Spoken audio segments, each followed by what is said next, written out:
Hi there and welcome back to another video here on the Wound Up channel. In today's video we're going to be reviewing a very interesting watch from a very interesting brand.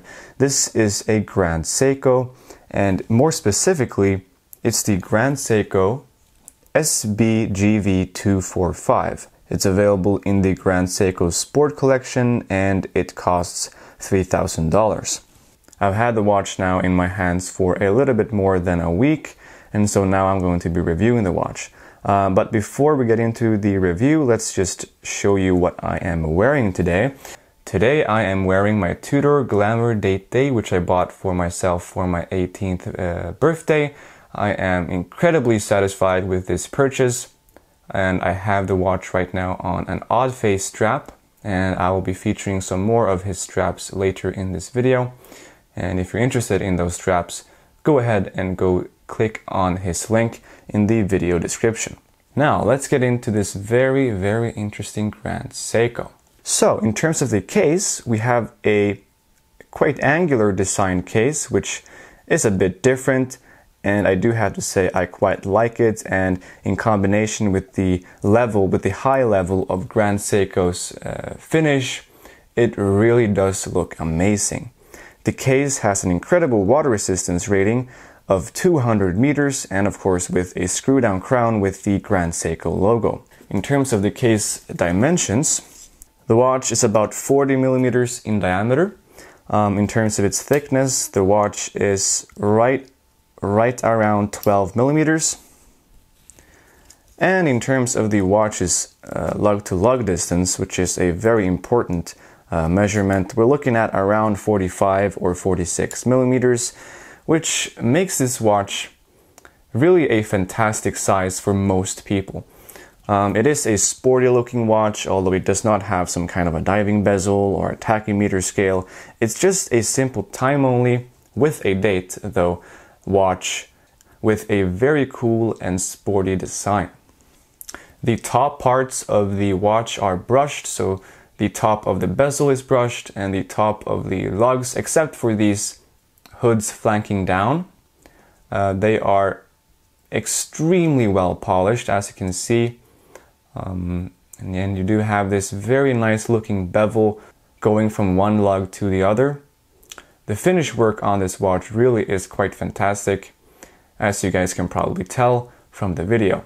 As you can also tell from the video, this watch has drilled lug holes, which is just fantastic. This makes changing the straps out much easier, as I will show you later in the video. We have a sapphire crystal in front of the dial with anti-reflective coating on the inner part of the sapphire crystal. It works wonders. Yeah, no problem in terms of the sapphire crystal. And the dial, as with all Grand Seiko watches, is just spectacular, both in terms of finishing and just the overall cleanliness and the design of the dial. Just fantastic. So you have got very, very high mirror polished indices with lume, this being Lumi Bright in the middle. Lumi Bright is a fantastic compound.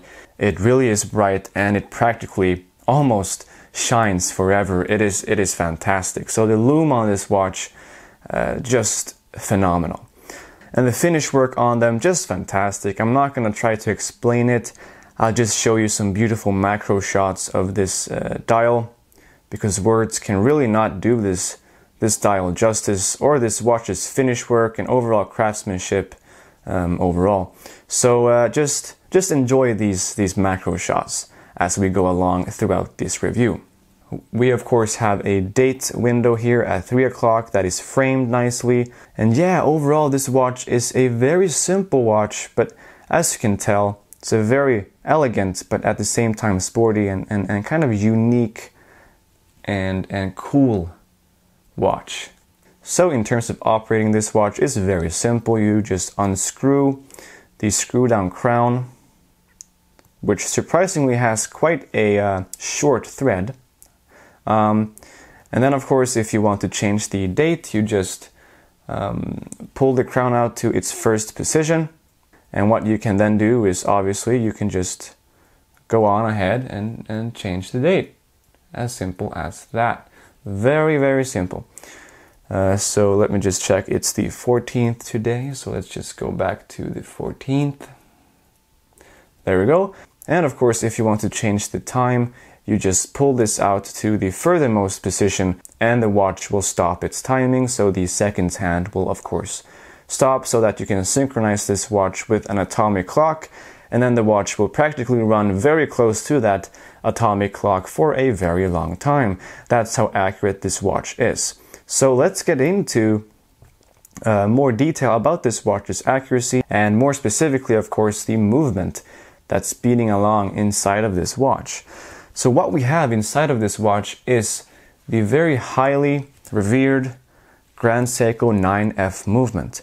More specifically, this is the 9F82, which is based on the 9F62, I do believe, although it's just practically the same movement. The 9F82 is just a larger movement so that they can fit it into larger cases.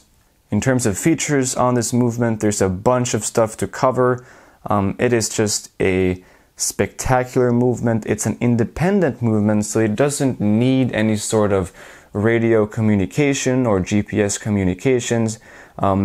It just happens to stay accurate even without those things on its own, which is fantastic. So let's get into the movement. I'll show you here on my phone.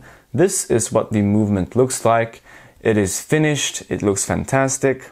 The main components of the movement are kind of sealed, so that if you do happen to go to a shady battery replacement center or something like that, and they do change out your battery and leave some specks of dust, etc., those specks of dust will not enter into the important chamber, if you will. So that's quite an interesting design, and overall it's just a design measure that they have done just so that they can prolong the life of the movement.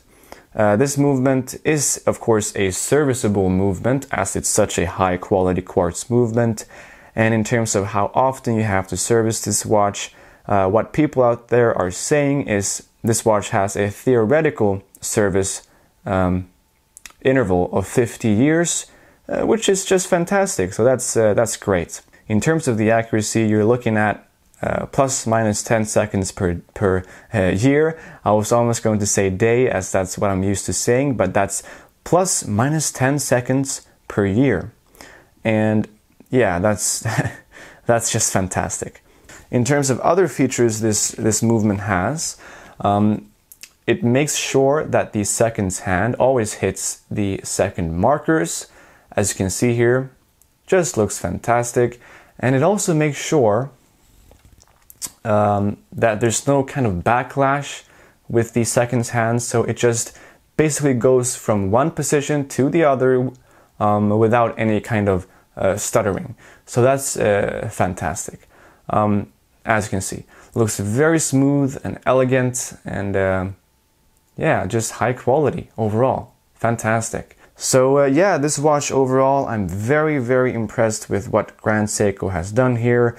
What they have to offer at this price point is great, and I would definitely like to review more Grand Seiko models in the future. So what I'm going to do now is I'm going to put the watch on my wrist. I'm going to show you how it wears, and then I'm going to change out the straps for this odd face strap, so that you can see the work that guy does, which is also quite spectacular.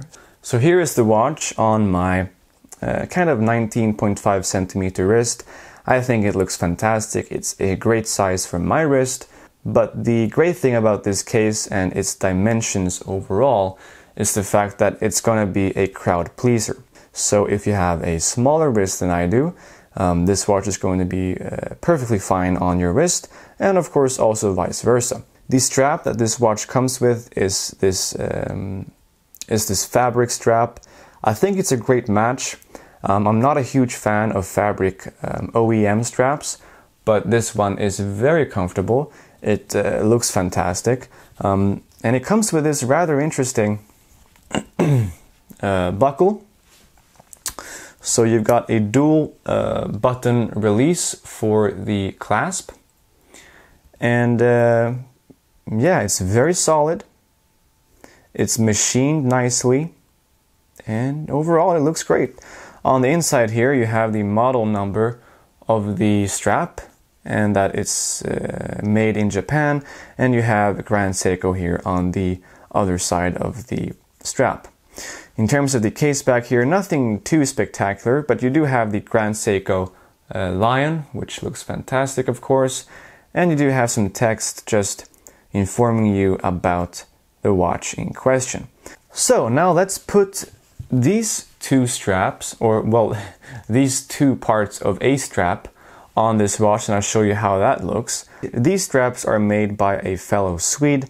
The company name is Oddface, and he does some really incredible things with leather and all different kinds of materials, and he makes watch straps out of them. So this is quite a unique and quite a, I would have to say, quite a weird leather strap, but he of course also makes the normal basic kind of boring straps that I like more and that I have purchased here for my Tudor watch.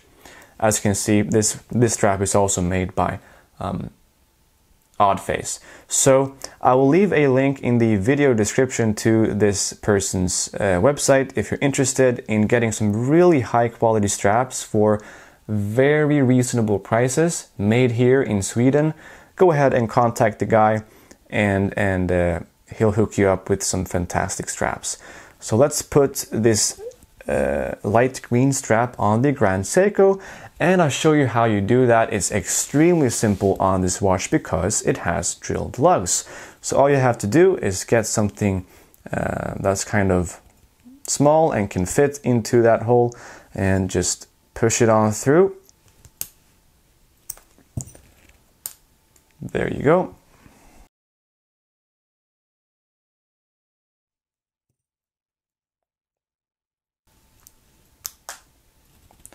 Okay then.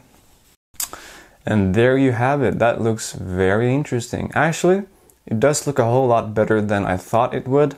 So yeah, very cool. Again, if you're interested in these straps, or basically in ordering a bespoke strap from Oddface, feel free to click the link in the video description. So yes, the Grand Seiko. Overall, do I recommend it? Yes, I do. Thank you for watching this video. Please feel free to like and subscribe if you are please feel free to like and subscribe if you enjoyed this video, and yeah, I'll see you in my future videos. Bye bye.